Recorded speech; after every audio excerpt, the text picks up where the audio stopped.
Ask Mel is brought to you by International Cricket Tours. ICT specialise in delivering overseas cricket holidays with a personal touch.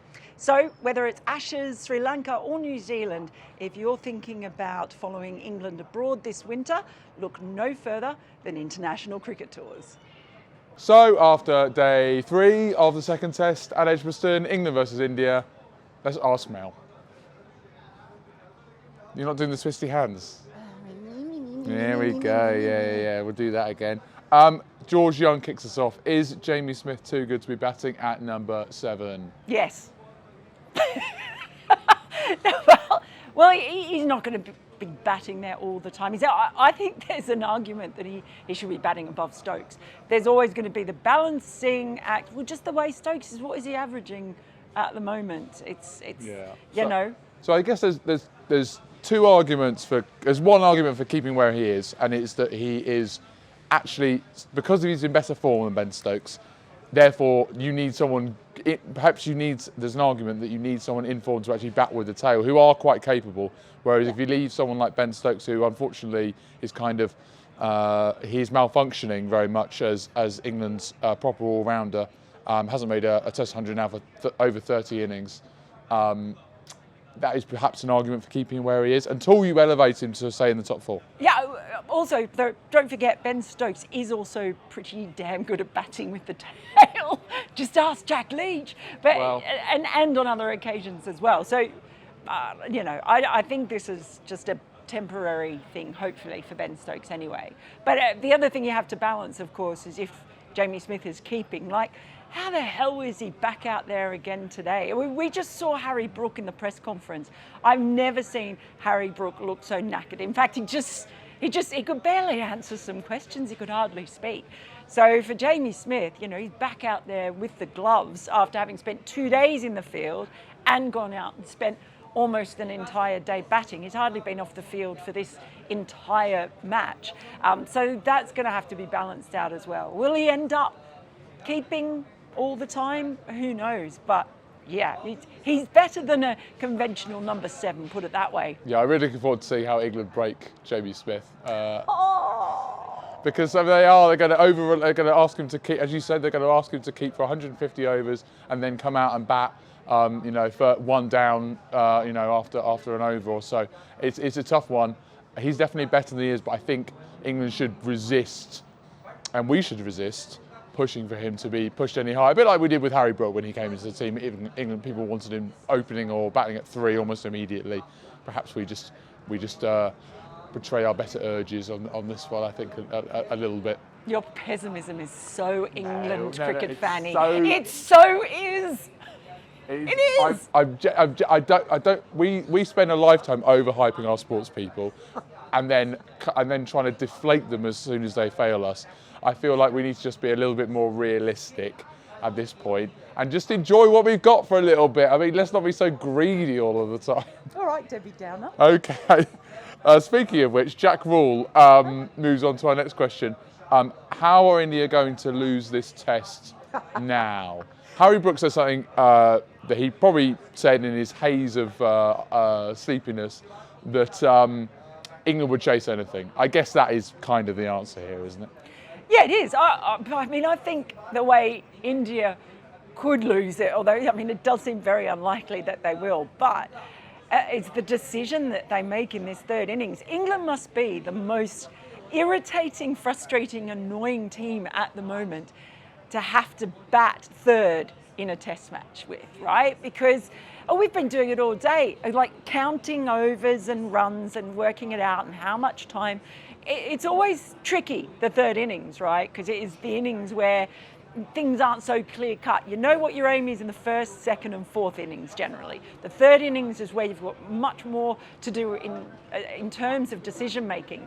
And because of the way England bat in the fourth innings, well, it's really difficult. So they went out there and scored a lot of runs very quickly as soon as they got in there. And you can understand why, because they basically need to give themselves every possible choice. But give them a lot of runs, they're going to chase it. So then you've got to make sure that you don't give them enough time to chase it, in which case you might actually be setting yourself up for a draw.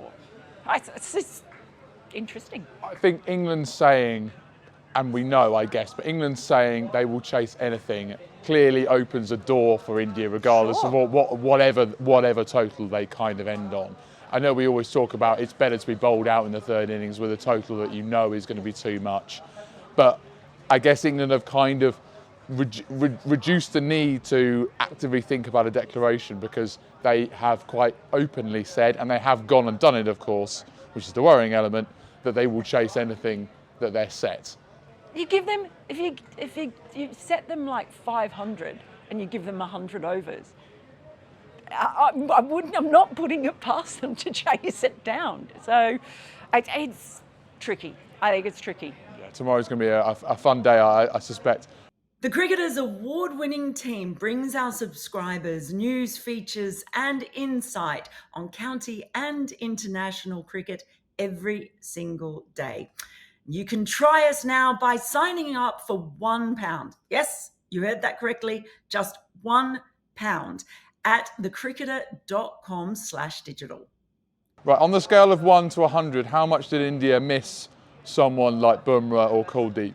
Who's that When question Smith and Brooke were doing the rock and roll version of Making Hay While the Sun Shines. That's my Liam Gallagher impression, and it will never be repeated. From Narika. Naharika. Oh, He's Naharika. so close. Don't worry, It was Naharika. close, wasn't it? Yeah. I'm teaching him and he's trying. We'll do another question of yours tomorrow, and I'll get it wrong again. But should we address that question, because it is a really good one?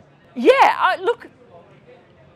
Yeah, maybe. I've actually been wondering, is it the fourth innings though, where we're going to say, actually, are they missing Kuldeep? India have bowled way better with the new ball all round, and I think Siraj and Deep in particular did a really good job with the new ball. Yeah. And yeah, you're right, particularly in those middle overs, that partnership. Of course, you would have wanted to see Bumra and Kuldeep.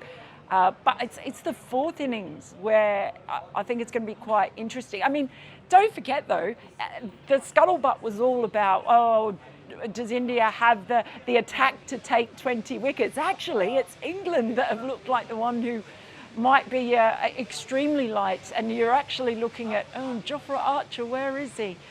Some of their bowlers look really knackered, don't they? But yeah, we'll see.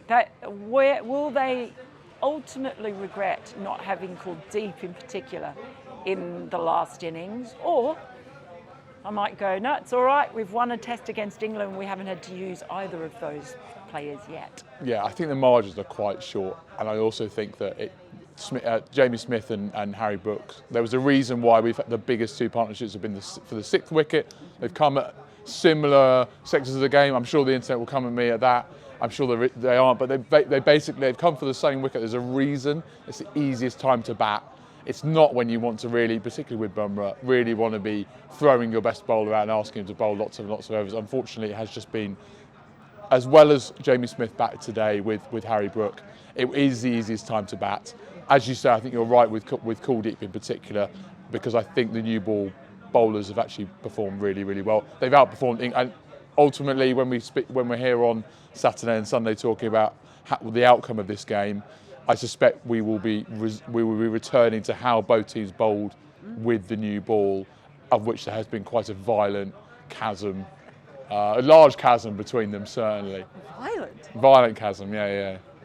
I hate a violent chasm. Absolutely. I prefer my chasms peaceful. Yeah. Worst type. We're gonna finish off mercilessly with, odd to say, given a 300-run partnership and 400 on the board, 407, but that was a very poor overall performance, wasn't it, from Aussie? Or Occidental Tourist, but I was going with the shortened version before we go with the... Okay, Aussie. What was it again? Oh, do you know what? It was a weird day in that. A leading question it was. Well, yeah, it was a weird day for England in that basically it was one really, really, really awesome partnership, and then on either side of it, it was kind of rubbish for them, wasn't it? Yeah. And so, yeah, but it was bizarre because it was such a great partnership. It's kept things a little bit interesting, still heavily in favour of India, of course. But yeah, it was. I mean, I thought the ball to get Ben Stokes out from Siraj was one of the best balls of the series so far. It was an absolute snorter. Yeah, so that was great. And at the end of the day, England, the tail didn't fire, but that was because India bowled well. Well, I'm just going to do this. Because India bowled so well, and then essentially England didn't bowl so well. So luckily they had that good partnership. Otherwise, it would have been a really crap day. Yeah, I think really poor performance again, like just masks how well India bowled with the new ball again. And I know I'm going back to it, but they really, really did. And Siraj's performance at the start of the day in his first over, and at the end of the day in his last over of the day, really separated India. And I think they just how many really bad. When I said to this yesterday, like the stops on the way to a really terrible England performance, and we have not got on many of them. And England, how many really terrible shots did England play? Like Joe Root, you don't want. That's not a way you want to get out. But it is, if you're going to get out Joe Root, then maybe catch him off balance and maybe try and get him that way. I don't know if there were. Normally we get more aberrations out there. Yeah, okay, so look at it this way then. So you take out the partnership between Brooke and Jamie Smith, England have a pretty ordinary day. Yeah. If you take out those 2 overs from Mohammad Siraj, Exactly, yeah. India have a pretty ordinary That's day. that's why we've employed it, because that's that was a very easy way of saying all the nonsense of stuff that I think is underneath there. You've really got to search for it. But you've actually put it in plain sight for us. Yeah, that's absolutely spot on. I think it's very easy to go, oh, England are 180 runs behind after first innings. They've absolutely 6 ducks. They've had an absolute shocker. Don't think that really tells the full story. It's fun. I can't wait to see what happens. Hopefully it's a bit warmer.